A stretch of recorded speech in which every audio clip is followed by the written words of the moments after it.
चलिए फ्रेंड्स, शुरू करते हैं आज का अपना वीडियो। आज के इस वीडियो में आपको बताऊंगा क्लास 9th के लिए साइंस का मॉडल क्वेश्चन पेपर, जो कि वर्ष 2021 के लिए वेरी वेरी मोस्ट है। अगर आप क्लास 9th में हैं तो इस वीडियो को लास्ट तक जरूर देखिएगा। तो यह question paper model question paper है जो कि क्लास 9th के लिए है, वर्ष 2020 और 21 के लिए है। साइंस का है यानी कि विज्ञान का है आपका यह मॉडल क्वेश्चन पेपर है।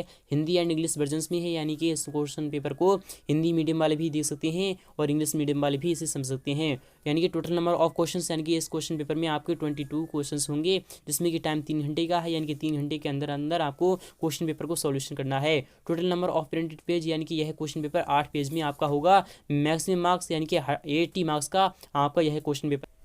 तो फ्रेंड्स, क्वेश्चन पेपर शुरू करने से पहले निर्देश पढ़ लेते हैं जो कि आ चुके हैं आप सामने ही, आपके स्क्रीन पर है। निर्देश पढ़ के ही आप क्वेश्चन पेपर को सॉल्व करिएगा।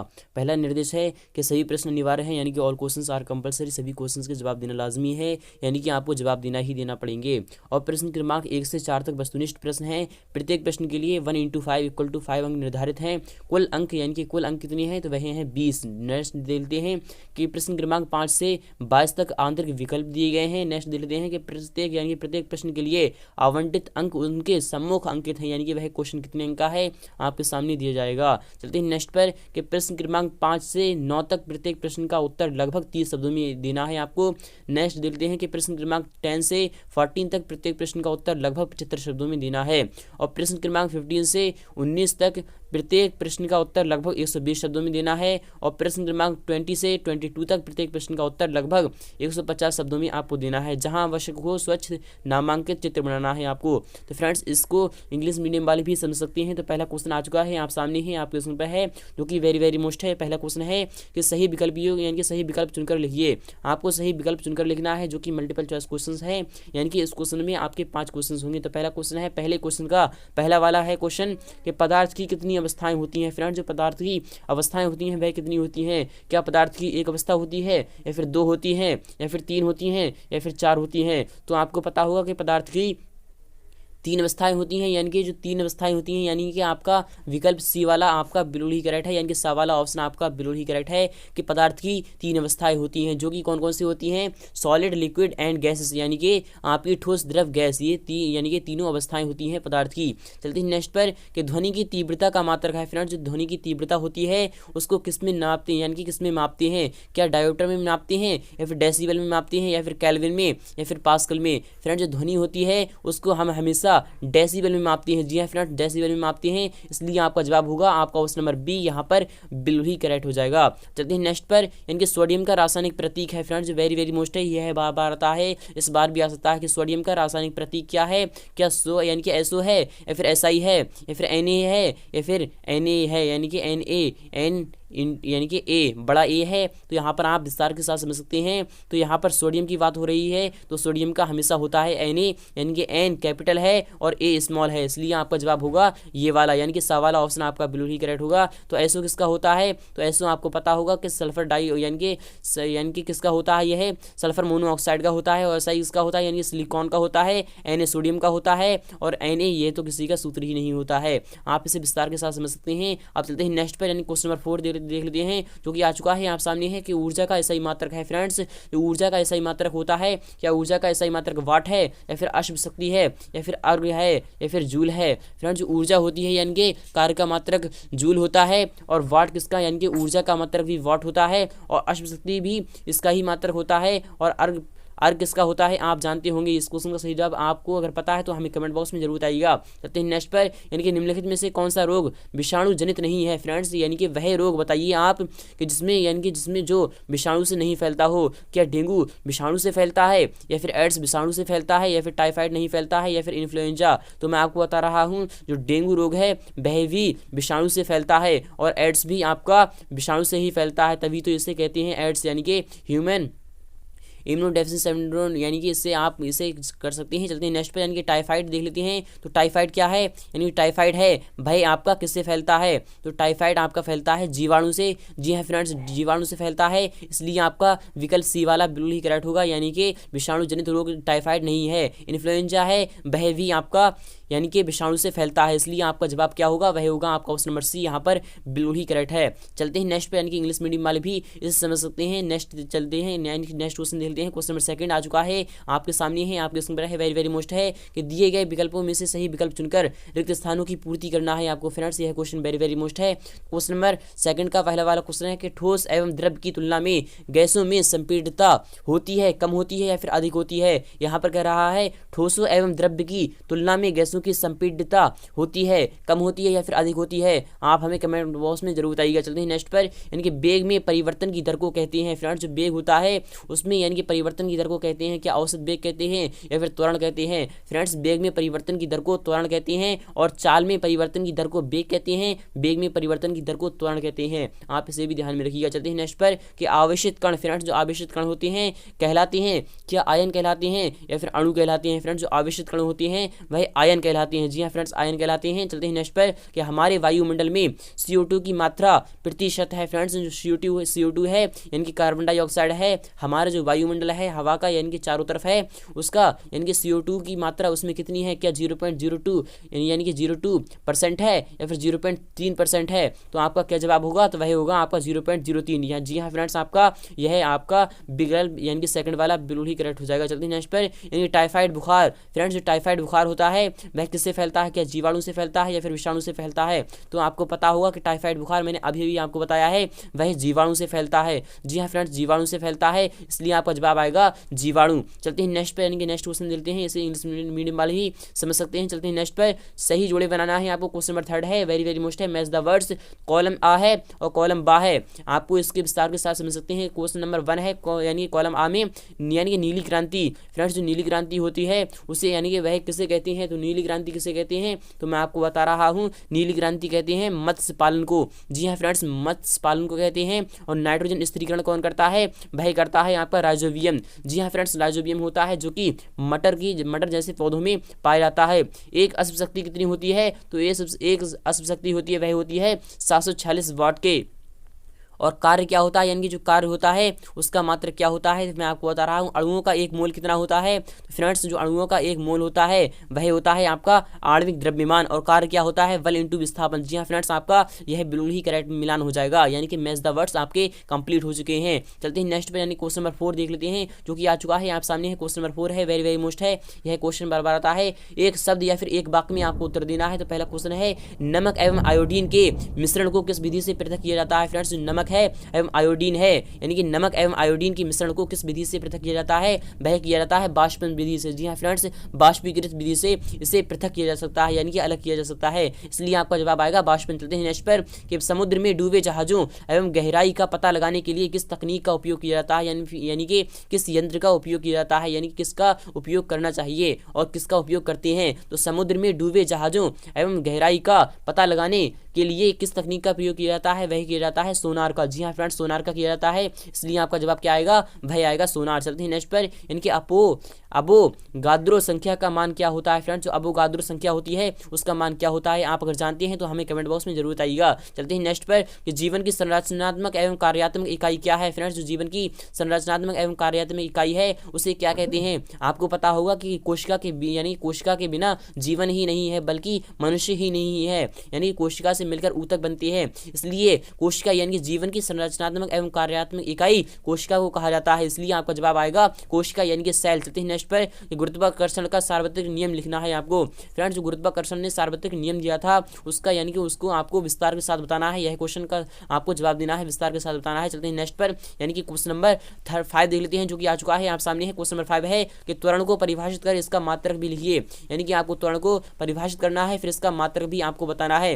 त्वरण को परिभाषित मैं आपको कर रहा हूं कि वेग में परिवर्तन की दर को त्वरण कहते हैं। मैंने अभी आपको बताया है कि त्वरण किसे कहते हैं, कि वेग में परिवर्तन की दर को त्वरण कहते हैं, और चाल में परिवर्तन की दर को वेग कहते हैं, और वेग में परिवर्तन की दर को त्वरण कहते हैं। इसका मात्रक क्या होता है, वह होता है आपका मीटर प्रति सेकंड स्क्वायर। जी हाँ फ्रेंड्स, मीटर प्रति सेकंड स्क्वायर, इसलिए आपका जवाब क्या आएगा, मीटर प्रति सेकंड स्क्वायर। चलते हैं नेक्स्ट पर, यानी कि चाल क्या है फ्रेंड्स। आपको पता होगा कि चाल क्या होती है, यानी कि चाल क्या होती है, दूरी बट्टा समय, यानी कि किसी चीज़ को यानी कि किसी भी जैसे कि हम चल रहे हैं, रास्ते पे चल रहे हैं, किसी दूरी तय कर रहे हैं, कुछ दूरी तय कर रहे हैं, उसमें लिया गया समय की दर को हम चाल कहते हैं। इसका मात्रक क्या होता है? तो चाल का मात्रक क्या होता है? मीटर प्रति सेकंड। जी हाँ फ्रेंड्स, मीटर प्रति सेकंड होता है। कैनाल किरणें क्या है? आपको पता होगा कि कैनाल किरणें क्या होती हैं। आप अगर जानते हैं तो हमें कमेंट बॉक्स में जरूर बताइएगा। अथवा वाला क्वेश्चन देखते हैं जो कि आ चुका है आप सामने है कि सी एवं Na परमाणु के लिए इलेक्ट्रॉन विवरण यानी कि लिखिए, आपको विवरण लिखना है। तो सी एवं Na परमाणु के लिए इलेक्ट्रॉन विवरण आपको लिखना है, विस्तार के साथ बताना है। फ्रेंड्स सी के आपको बता रहा हूँ कि सी पर कितनी होती हैं, यानी कि 12 होती हैं या फिर कितनी होती हैं। आप जानते होंगे कि सी पर यानी कि इसकी संयोजकता 4 होती है। तो फ्रेंड्स इसी तरीके से आप निकाल सकते हैं Na यानी कि Na पर 11 होती हैं, यानी कि 2 8 1 का आपका हो जाएगा। चलते हैं नेक्स्ट पर, यानी कोशिका के अंदर प्रोटीन का संश्लेषण कहाँ होता है? फ्रेंड्स कोशिका के अंदर होता है। प्रोटीन का संश्लेषण कहाँ पर होता है? आप जानते होंगे कि कहाँ पर होता है। आपको अगर पता है तो हमें कमेंट बॉक्स में जरूर बताइएगा। अथवा क्वेश्चन देख लेते हैं कि ऊतक किसे कहते हैं, यानी कि ऊतक किसे कहते हैं। मैंने अभी भी आपको बताया है 2 या 2 से अधिक कोशिकाओं से मिलकर एक या एक से अधिक ऊतक का निर्माण होता है। आपका जवाब क्या आएगा? तो ऊतक, यानी कि आपको मैंने अभी भी बताया। चलते हैं नेक्स्ट पर, क्वेश्चन नंबर 8 देख लेते हैं जो कि आ चुका है आप सामने है। द्रव्यमान संरक्षण का नियम क्या है? फ्रेंड्स द्रव्यमान संरक्षण का नियम क्या है कि ना ही किसी का यानी कि किसी भी द्रव्यमान का, यानी कि आप इसे विस्तार के साथ समझ सकते हैं। मैं आपको बताऊंगा इसका फुल सॉल्यूशन बहुत जल्द। अगर आप चाहते हैं इसका फुल सॉल्यूशन तो हमें कमेंट बॉक्स में जरूर बताइएगा। इसका फुल सॉल्यूशन मैं आपको बहुत जल्द बताने वाला हूँ। अथवा वाला क्वेश्चन देख लेते हैं कि जल एवं नमक का रासायनिक सूत्र लिखिए, यानी कि आपको जल एवं नमक का रासायनिक सूत्र बताना है। तो मैं आपको बता रहा हूँ जल का यानी कि जल का रासायनिक सूत्र क्या है, यानी कि केमिकल फॉर्मूला क्या है। तो जल का होता है H2O, यानी कि H2O होता है आपका जल का, और नमक का क्या होता है? तो वही होता है NaCl। जी हाँ फ्रेंड्स NaCl होता है। तो फ्रेंड्स आपका जवाब क्या आ जाएगा? चलते हैं नेक्स्ट पर, क्वेश्चन नंबर 9 देखते हैं कि जीवों के वर्गीकरण से आप क्या समझते हैं, यानी कि जीवों के वर्गीकरण के आपको लाभ लिखना है। यह क्वेश्चन वेरी वेरी मोस्ट है, यह बार आता है, इस बार भी आ सकता है। तो वाला क्वेश्चन देख लेते हैं कि एनिडा के जंतु आर्थ्रोपोडा के जंतुओं से किस प्रकार भिन्न है। आपको यह क्वेश्चन विस्तार के साथ बताना है। यह क्वेश्चन आपका कितने अंक का है? तो यह क्वेश्चन आपका 3 अंक का है। चलते हैं नेक्स्ट पर, नेक्स्ट क्वेश्चन देख लेते हैं। क्वेश्चन नंबर 10 है, निम्नलिखित का SI मात्रक लिखना है आपको। तो लंबाई का SI मात्रक क्या होता है? तो लंबाई का SI मात्रक होता है आपका मीटर। और तापमान का कितना होता है? तो तापमान का होता है आपका यानी कि डिग्री सेल्सियस। तो दाब का कितना होता है? तो दाब का आपको पता होगा। चलते हैं नेक्स्ट यानी कि अथवा क्वेश्चन देखते हैं।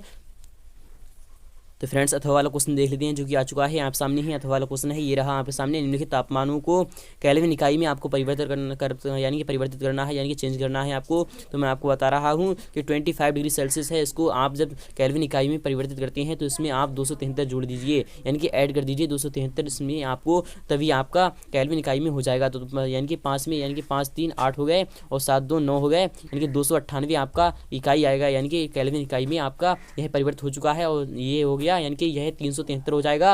और 273 यानी कि 273 की 2 से गुणा कर दो या फिर इसको इसी में ऐड कर दो, आपका यह भी मान निकल के आ जाएगा। चलते हैं नेक्स्ट पर, क्वेश्चन नंबर 11 देखते हैं जो कि आ चुका है आप सामने। क्वेश्चन नंबर 11 है कि संक्रामक एवं रोगों को फैलने से रोकने के लिए आपको विद्यालय में यानी कि कौन सी सावधानियां आवश्यक हैं, आपको यह विस्तार के साथ बताना है। वाला क्वेश्चन देख लेते हैं कि प्रतिरक्षण क्या है, यानी कि व्हाट इज इम्यूनेशन। आपको आप जानते होंगे प्रतिरक्षण क्या होता है।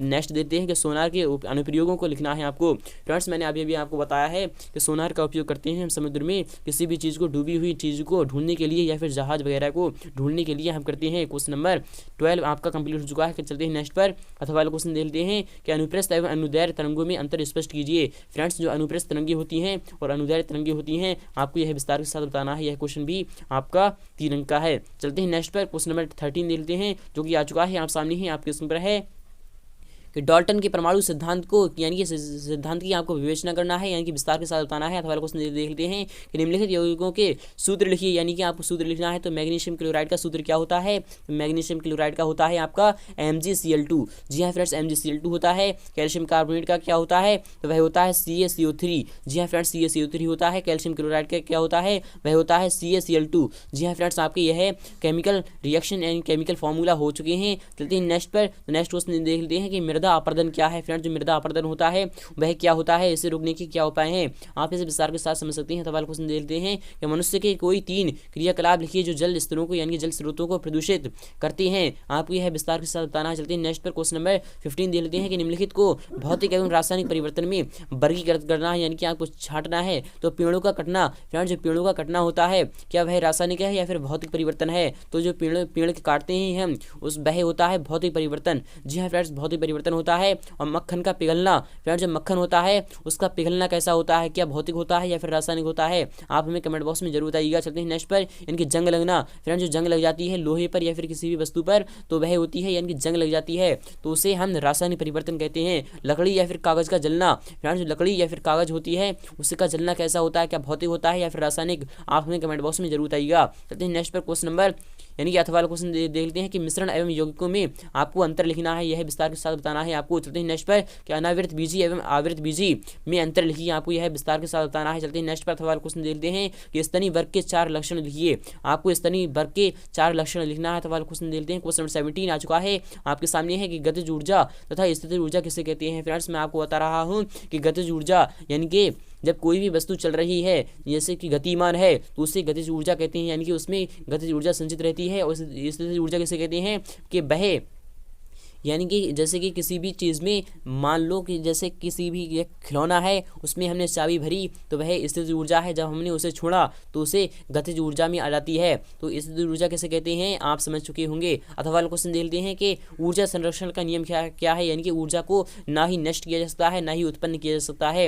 आपको यह पता होगा कि ऊर्जा को यानी कि परिवर्तित किया जा सकता है। चलते हैं नेक्स्ट पर, कि शक्ति क्या है, कि वॉट यानी कि वॉट, इसका ऐसा ही मात्रक क्या है, आपको यह विस्तार के साथ बताना है। तो शक्ति क्या है तो आपको पता होगा और इसका ऐसा ही मात्रक वॉट होता है। अब चलते हैं नेक्स्ट पर, यानी क्वेश्चन नंबर 18 देखते हैं जो कि आ चुका है आप सामने है कि क्वेश्चन नंबर 18 है द्रव्यमान एवं भार में क्या अंतर है, आपको यह बताना है। अथवा वाला क्वेश्चन देखते हैं कि गुरुत्वाकर्षण का सार्वत्रिक नियम क्या है और आर्किमिडीज का सिद्धांत क्या है, आपको यह बताना है, विस्तार के साथ बताना है। चलते हैं नेक्स्ट पर, कि फसल चक्र क्या है, फसल चक्र का महत्व आपको बताना है। चलते हैं अथवा वाले क्वेश्चन की तरफ, पशुओं की नस्ल सुधार के लिए प्रायः कौन से जीवों का यानी कि विधियों का उपयोग किया जाता है और क्यों किया जाता है, आपको यह क्वेश्चन भी विस्तार के साथ बताना है। चलते हैं नेक्स्ट पर, कि जब कोई गतिशील वस्तु यानी कि बस अचानक रुकती है तो आप आगे की ओर झुक जाते हैं, जब विरामावस्था गतिशील होती है तो पीछे की ओर हो जाते हैं, क्यों, ऐसा क्यों होता है। अथवा क्वेश्चन देखते हैं कि न्यूटन की गति के विषय 3 नियम लिखना है आपको। न्यूटन की गति के जो 3 नियम है आपको यह बताना है, विस्तार के साथ बताना है। अथवा क्वेश्चन देखते हैं, क्वेश्चन नंबर 21 है जो कि आ चुका है आप सामने है कि समस्थानिक क्या है, हाइड्रोजन के 3 समस्थानिक आपको नाम लिखना है। फ्रेंड्स हाइड्रोजन के 3 समस्थानिकों के नाम आपको बता रहा हूँ कि प्रोटियम, ड्यूटेरियम और ट्राइटियम है, यानी कि प्रोटियम और ड्यूटेरियम यानी कि ड्यूटेरियम और ट्राइटियम आपकी यह 3 समस्थानिक है। कैथोड किरणों के 2 गुण लिखना है आपको, यह विस्तार के साथ बताना है आपको। अथवा क्वेश्चन देते हैं कि 3 कक्षाओं के यानी 3 कक्षाओं वाले बोर के मॉडल को चित्रित कीजिए, आपको उदाहरण सहित बताना है, यह क्वेश्चन भी विस्तार के साथ बताना है। उम्मीद करूंगा आपको यह वीडियो बहुत ही अच्छी लगी होगी। अगर वीडियो अच्छी लगी है तो वीडियो को लाइक करना, शेयर करना बिल्कुल भी ना भूलें। मिलते हैं नेक्स्ट पार्ट में फुल सॉल्यूशन।